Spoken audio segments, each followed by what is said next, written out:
Izin bertanya, bagaimana pandangan Ustaz dengan pendapat ulama yang memperbolehkan berkurban dengan ayam? Syukran. Assalamualaikum warahmatullahi wabarakatuh.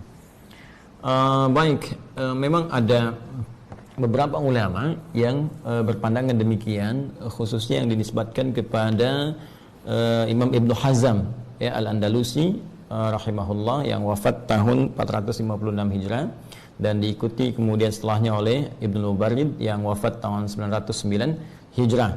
Ini keduanya terutama menukil pada keterangan yang sampai riwayatnya kepada Sayyidina Bilal ya bin Rabah radhiyallahu taala anhu. Juga ada yang sebagian mengisahkan tentang kisah lain tapi substansinya serupa dari Ibnu Abbas radhiyallahu taala anhuma, di mana saat Bilal radhiyallahu taala anhu di masa-masa kurban itu seringkali kemudian beliau menyembelih ayam, dan ada kalimat yang sangat populer dari beliau itu, yaitu ma ubali an udahya bilikin ya wa atasaddaqa bi thamaniha. Saya sungguhnya tidak peduli dengan apa yang orang-orang sajikan, saya bisa menyembelih ayam dan saya bisa bersedekah ya kemudian dengan hasil dari penyembelihan itu ya kepada anak-anak yatim ya, ila yatimin, kemudian wa ila dan juga kepada mughabbarin ya, orang-orang yang fakir. Ya, mughabbar itu ada ghabar, itu ada debu ya di wajahnya. Biasanya kalau orang suka udah banyak berperjalanan ya, ada hadis Nabi yang populer tentang orang yang berperjalanan jauh kemudian dia mengangkat tangan berdoa ya, thumma yutilus safar thumma dzakara rajula, menyebutkan kisah seorang petualang lelaki yang ingin mencari permohonan kepada Allah Subhanahu wa taala agar doanya dikabulkan ya, yutilus safar ash'atha aghbara, dia menempuh perjalanan panjang sampai keadaannya begitu tampilannya lecak gitu, pakaian aghbara dan kena debu gitu ya, sudah banyak debunya. Nah, ini sebagian orang-orang berdebu itu kata kiasan menunjuk kepada orang-orang yang satu lelah dalam perjalanan, yang kedua menunjuk kepada orang-orang yang fakir yang juga sedang dalam keadaan kesulitan. Nah, jadi Sayyidina Bilal radhiyallahu taala anhu, beliau suka menyembelih ayam di waktu-waktu orang berkurban dengan binatang-binatang ternak ya, seperti kambing, domba kan, kalau kita sapi, kerbau, atau di masa-masa itu juga banyak menggunakan unta ya, lalu hasilnya beliau sedekahkan kepada golongan-golongan tadi. Kata beliau, aku lebih suka melakukan seperti ini dibandingkan dengan aku menyembelih seperti mereka. Nah, ini teman-teman sekalian, riwayat ini sampai terhubung kepada Sayyidina Bilal radhiyallahu taala anhu dari Imran bin Muslim gitu kan, dan kita tarik kemudian sampai kepada kita, dan tadi disampaikan oleh Ibnu Hazm Al-Andalusi rahimahullah dan juga Ibnu Mubarrid. Nah, persoalannya adalah apakah memang yang dimaksud ini adalah kurban dalam pengertian kurban seperti yang disyariatkan oleh Al-Quran dan dicontohkan oleh Nabi SAW, atau kondisi yang berbeda ya, kondisi yang tidak sama dengan kurban namun dipahami sebagai sama-sama amal soleh. Yang dalam konteks ini cara memahaminya adalah sebagai berikut. Perhatikan baik-baik. Kalau kita kembali kepada ayat Al-Quran, di Quran surah ke-22 Al-Hajj, ayat ke-34 tentang kaidah hewan kurban. Ketika Allah berfirman, perhatikan kalimatnya ketika Allah menyampaikan subhanahu wa ta'ala, walikulli ummatin ja'alna mansakan liyadhkuru ismallah ala ma razaqahum min bahimatil an'am. Ya, dan setiap umat kami berikan jalan, kata Allah ya, kami berikan cara untuk beribadah, untuk menyembah Allah Subhanahu wa taala, yang dengan itu mereka akan mampu untuk mendekat, menyebut-nyebut Allah Subhanahu wa taala, berzikir kepada Allah dan mensyukuri nikmat Allah Subhanahu wa taala dengan satu ibadah korban itu yang disyariatkan min bahimatil an'am, dari kalangan hewan-hewan ternak.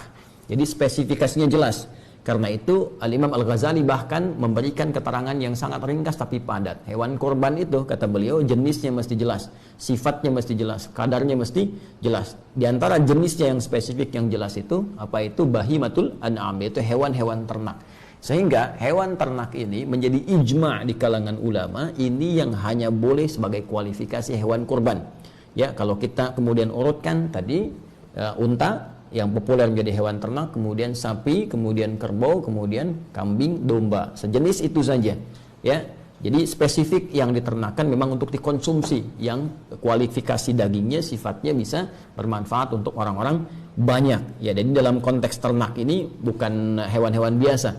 Nah, bagaimana kita mengetahui bahwa spesifik hanya ini saja? Ya, bahkan ayam juga bisa orang ternak ayam, bebek ternak bebek gitu kan. Bagaimana taunya hanya hewan ini saja? Yaitu contoh perilaku Nabi. Karena Nabi ketika diutus oleh Allah Subhanahu wa taala untuk memberikan contoh, penjelasan dan batasan-batasan amalan kepada kita. Karena itulah ketika Allah mengutus beliau, kemudian ada statement yang sangat jelas ya di Quran surah ketiga misalnya ayat ke-31. Qul in kuntum tuhibbunallaha fattabi'uni. Ya yuhibbukumullah wa yaghfir lakum dzunubakum. Katakan Muhammad SAW, jika kalian semua hamba-hambaku, hamba-hamba Allah mencintai Allah dengan serius, fattabi'uni, maka ikuti Nabi, ikuti aku, kata Nabi. Ya, perintah Allah mengatakan kepada Rasulullah, ikuti semua petunjuk Rasulullah sallallahu alaihi wasallam. Dikuatkan di Quran surah ke-33 ayat 21. Laqad kana lakum fi Rasulillahi uswatun hasanah. Sungguh telah ditetapkan pada pribadi Rasulullah sallallahu alaihi wasallam suri teladan yang harus diikuti. Sekarang apa perintah Nabi dan contoh Nabi ketika menyembelih? Perhatikan kalimat Nabi-nya. La tazbahu illa musinnatan illa ayya'sura alaikum. Ya, fatazbahu jaza'atan minad dha'ni. Kata Nabi SAW, jangan kalian pernah sembelih kecuali hewan-hewan ini nih yang telah cukup usianya. Hewan-hewan apa yang dicontohkan Nabi itu? Ditunjukkan oleh Nabi SAW. Apa diantaranya? Nabi pernah sembelih unta, kan? Kemudian juga membenarkan Nabi sembelihan domba, kambing dan sejenisnya. Bahkan Nabi menyebut kalimatnya, kalaupun sulit menemukan yang umurnya telah tetap, ya seperti kambing atau domba yang telah 1 tahun masuk tahun kedua, sapi kerbau 2 tahun masuk tahun ketiga, unta telah masuk usia 5 tahun, illa jaza'atan minad dha'ni.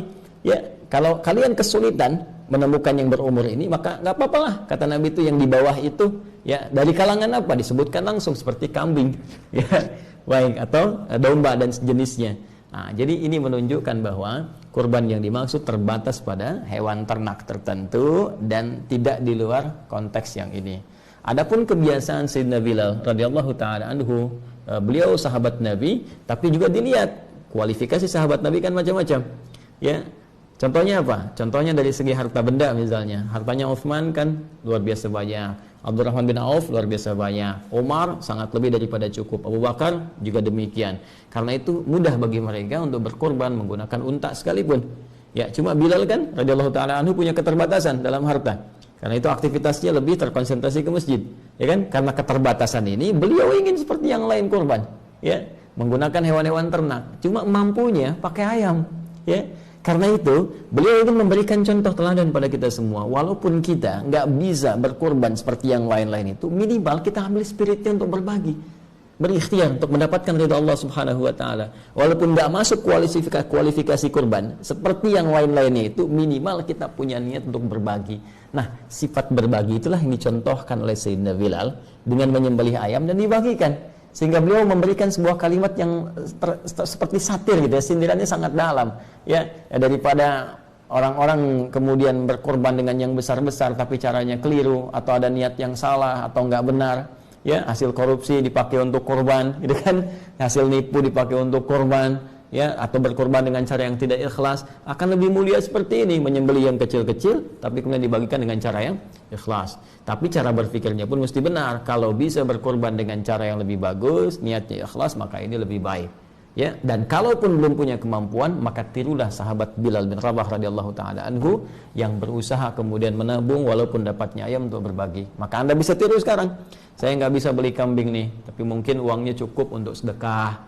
Ya, uangnya cukup untuk beli ayam, berikan kepada yang kesulitan. Uangnya cukup untuk beli sembakonya, berikan pada yang kesulitan. Itu spirit yang ingin diajarkan. Dan itu pula yang dicontohkan sahabat Ibnu Abbas radhiyallahu taala anhuma, dan beliau waktu itu masih kecil. Ya, belum dewasa. Karena masih kecil, nah itu semangat beramal juga tinggi. Tapi kan Anda tahu, ya, kalau yang anak-anak itu walaupun beliau ada kematangan ya dari segi pemikiran fikih dan sebagainya, tetap dalam konteks ini ada riwayat-riwayat menunjukkan ada kebiasaan tuh sering beliau meminta asistennya untuk beli daging ya sebanyak 2 dirham ya kan, atau hewan kemudian disembelih sampai dikatakan kalau mau korban khusus nanti di saat Yaumun Nahri, hari-hari kurban ya, tanggal 10, 11, 12 sampai dengan 13 hari tasyriknya. Nah, karena kebiasaan itu telah terbiasa, maka beliau seringkali beli daging dibagikan pada hari-hari itu ya, dengan kemampuan beliau untuk membeli. Ini diikuti oleh guru-guru sekarang untuk melatih anak-anak sekolah ya, anak-anak di SD, anak-anak di SMP misalnya yang belum masuk ya, juga anak-anak TK, mereka sering iuran. Nanti iurannya apa? Beli daging, beli ayam, ada yang nyampe ke kambing untuk latihan berkurban, latihan berbagi. Jadi kisah yang disandarkan pada Ibnu Abbas radhiyallahu taala anhuma, ataupun juga mohon maaf kisahnya Bilal bin Rabah yang ditanyakan oleh saudara kita tadi, itu lebih kepada spirit untuk berbagi, menunjukkan sifat sosial kita dan melatih kita untuk beramal walaupun kita belum mampu mengerjakan amalan utama yang disebutkan tadi. Setidaknya ada ikhtiar kita yang kita maksimalkan supaya saat kita berjumpa dengan Allah kita bisa mengatakan, ya Allah, dari harta yang telah Engkau titipkan aku pun berusaha untuk berkorban seperti mereka, tapi disinilah batas kemampuanku dan aku harapkan Kau ridha dengan apa yang aku kerjakan.